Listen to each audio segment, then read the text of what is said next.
അപൂർവ ഭൗമ മൂലകങ്ങളുടെ കയറ്റുമതിയിൽ ചൈന ഏർപ്പെടുത്തിയ നിയന്ത്രണങ്ങൾ ആഗോള വിതരണ ശൃംഖലയിൽ വലിയ പ്രതിസന്ധിയാണ് സൃഷ്ടിച്ചിരിക്കുന്നത്.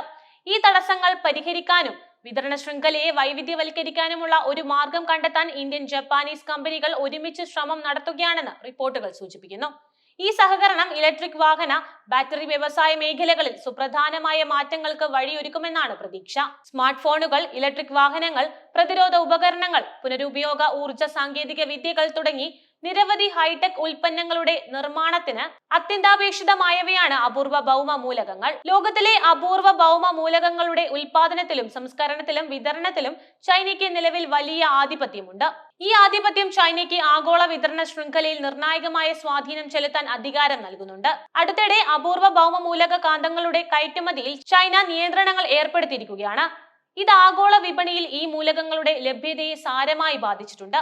ഇന്ത്യയിലേക്കുള്ള ഓട്ടോ പാർട്സുകളുടെ കയറ്റുമതിയിൽ ഇതിനോടകം തന്നെ കാലതാമസം നേരിടുന്നുണ്ട്. ഇത് കാർ നിർമ്മാതാക്കൾക്കിടയിൽ ഉൽപാദനത്തിൽ തടസ്സമുണ്ടാകുമോ എന്ന ആശങ്ക വർദ്ധിപ്പിച്ചിരിക്കുകയാണ് ഇപ്പോൾ. ചൈനയുടെ ഈ നീക്കം സാമ്പത്തികമായ ഒരു യുദ്ധതന്ത്രമായിട്ടാണ് പലരും കാണുന്നത്.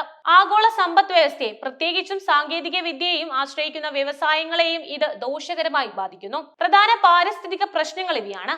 അപൂർവ ഭൗമ മൂലകങ്ങളുടെ ഖനനവും സംസ്കരണവും വലിയ പാരിസ്ഥിതിക പ്രശ്നങ്ങൾക്ക് കാരണമാകും. ഈ മലിനീകരണം നിയന്ത്രിക്കുന്നതിനായി ചൈന ആഭ്യന്തര ഉൽപാദനം കുറയ്ക്കാനുള്ള ശ്രമങ്ങൾ നടത്തുന്നുണ്ട്. ലോകത്തിലെ അപൂർവ ഭൗമ മൂലക വിതരണത്തിൽ തങ്ങളുടെ ആധിപത്യം ഉറപ്പിക്കുകയും ഇതൊരു തന്ത്രപരമായ ആയുധമായി ഉപയോഗിക്കുകയും ചെയ്യുക എന്നതും ചൈനയുടെ ലക്ഷ്യമാണ്. അമേരിക്ക ഉൾപ്പെടെയുള്ള പാശ്ചാത്യ രാജ്യങ്ങളുമായി നിലവിലുള്ള വ്യാപാര യുദ്ധത്തിന്റെ പശ്ചാത്തലത്തിൽ ഈ നീക്കത്തിന് വലിയ പ്രാധാന്യവുമുണ്ട്. ചൈനയുടെ ആധിപത്യത്തെ മറികടക്കാൻ ബദൽ വിതരണ ശൃംഖലകൾ കണ്ടെത്തേണ്ടത് അത്യാവശ്യമാണെന്ന് ഇന്ത്യയും ജപ്പാനും തിരിച്ചറിഞ്ഞിട്ടുണ്ട്.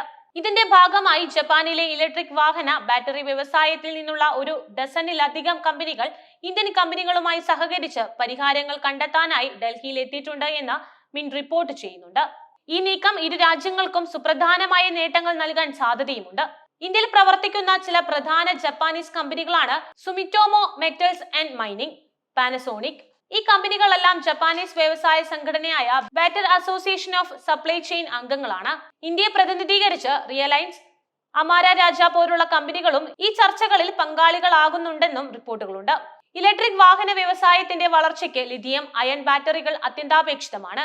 ഈ ബാറ്ററികളുടെ നിർമ്മാണത്തിന് ആവശ്യമായ ലിഥിയം, ഗ്രാഫൈറ്റ് തുടങ്ങിയ നിർണായക ധാതുക്കൾക്കായി പുതിയ പങ്കാളിത്തങ്ങൾ സ്ഥാപിക്കുന്നത് ചൈനീസ് ആശ്രയത്വം കുറയ്ക്കാൻ സഹായിക്കും. ഇന്ത്യയിൽ ലിഥിയം നിക്ഷേപങ്ങൾ അടുത്തിടെ കണ്ടെത്തിയിട്ടുണ്ട്. ഇത് ജപ്പാനുമായുള്ള സഹകരണത്തിന് വലിയ സാധ്യതകൾ നൽകുന്നുണ്ട്.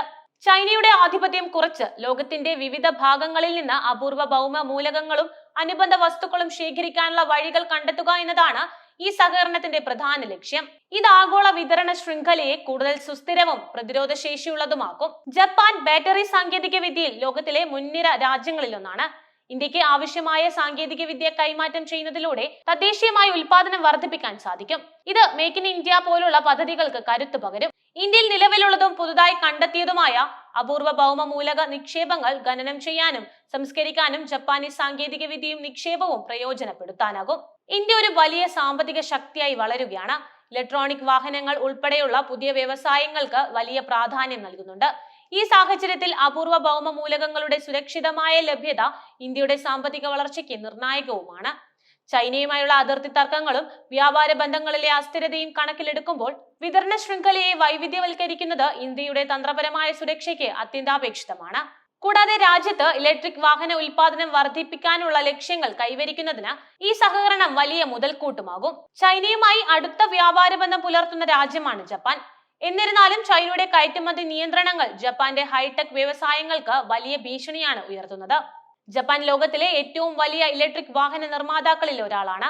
ഈ സാഹചര്യത്തിൽ അപൂർവ ഭൗമ മൂലകങ്ങളുടെയും ലിഥിയം ഉൾപ്പെടെയുള്ള മറ്റ് നിർണായക ധാതുക്കളുടെയും സുസ്ഥിരമായ വിതരണം ഉറപ്പാക്കേണ്ടത് ജപ്പാൻ അത്യാവശ്യമാണ്. ഇന്ത്യയുമായുള്ള സഹകരണം ചൈനയെ ആശ്രയിക്കുന്നത് കുറയ്ക്കാനും ആഗോളതലത്തിൽ തങ്ങളുടെ വിതരണ ശൃംഖലയെ ശക്തിപ്പെടുത്താനും ജപ്പാന് സഹായിക്കും. ഇന്ത്യയും ജപ്പാനും തമ്മിലുള്ള ഈ സഹകരണം കേവലം അപൂർവ ഭൗമ മൂലകങ്ങളിൽ മാത്രം ഒതുങ്ങാൻ സാധ്യതയില്ല. ഭാവിയിൽ പ്രതിരോധം, ബഹിരാകാശം, നിർമ്മാണം തുടങ്ങിയ മറ്റ് മേഖലകളിലേക്കും ഈ സഹകരണം വ്യാപിക്കാൻ സാധ്യതയുണ്ട്. ഇൻഡോ പസഫിക് മേഖലയിൽ ചൈനയുടെ വർദ്ധിച്ചു വരുന്ന സ്വാധീനത്തെ നേരിടാനുള്ള ഒരു തന്ത്രപരമായ നീക്കമായും ഇതിനെ കാണാവുന്നതാണ്. ഈ സഹകരണം ഫലപ്രദമാകുകയാണെങ്കിൽ അത് ആഗോള അപൂർവ ഭൗമ മൂലക വിപണിയിൽ വലിയ മാറ്റങ്ങൾ വരുത്തും. ചൈനയുടെ ഏകപക്ഷീയമായ നിയന്ത്രണങ്ങളെ ഒരു പരിധിവരെ ഇല്ലാതാക്കാനും ആഗോള വിതരണ ശൃംഖലയെ കൂടുതൽ സുസ്ഥിരമാക്കാനും ഇത് സഹായിക്കും.